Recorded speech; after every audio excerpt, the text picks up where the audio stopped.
The withdrawal of the United States military from Afghanistan was scheduled to be complete on August 31st, 2021, bringing an end to the longest war in American history.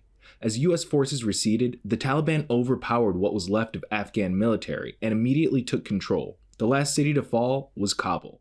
Well, the day before Kabul fell on August 14th, things were already tense in Afghanistan, especially in Kabul. The city was populated. There was like, it was a calm, but you would see that the storm was coming towards the city anyways.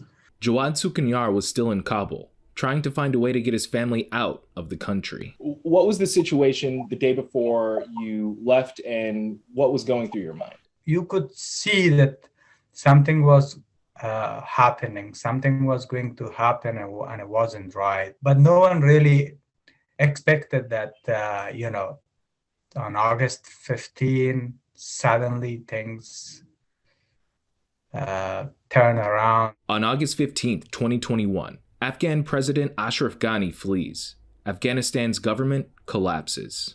What was your main concern at that moment?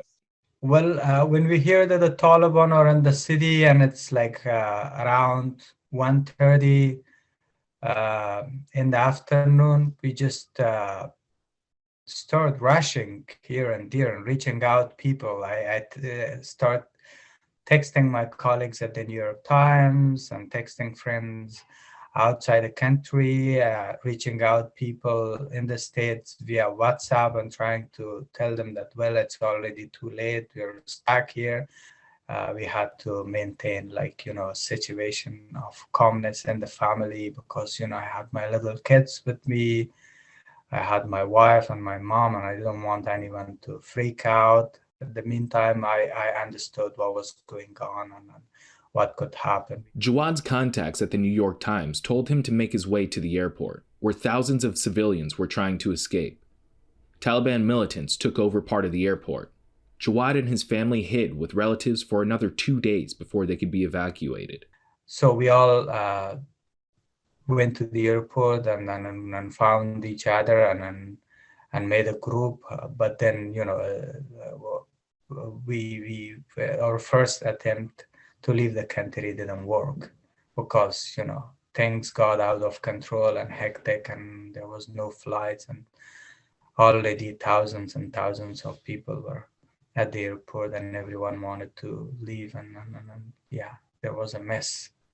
Once you got to the U.S., what was the sense of relief? Was there a sense of relief? And how has this transition and settling been going for you and your family? It took us 2 weeks to finally get to the US. We were evacuated by C-17 military planes, first from Kabul to Qatar. And from Qatar, we had the longest flight all the way to Mexico City with 2 stops on the way, one in Morocco, Africa, and 2 in Mexico itself. So in Mexico, we were received by our senior editors and colleagues from the New York Times. They provided us housings and accommodations.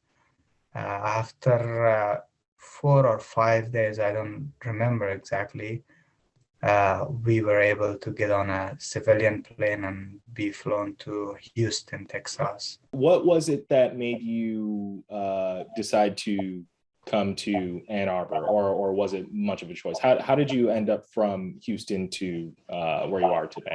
We knew that if we want to go to the US, we would definitely go to Michigan because it has been welcoming before, and I'm sure that's where we would be able to get resettled. And when we got to Houston, I told my colleagues at the New York Times that if I have an option where to get settled, I would go to Michigan because, I'm going to do my fellowship there, as well as I'll settle in there. So that's what made us choose Michigan, and it has been very welcoming, and we really appreciate all those people who helped us do this.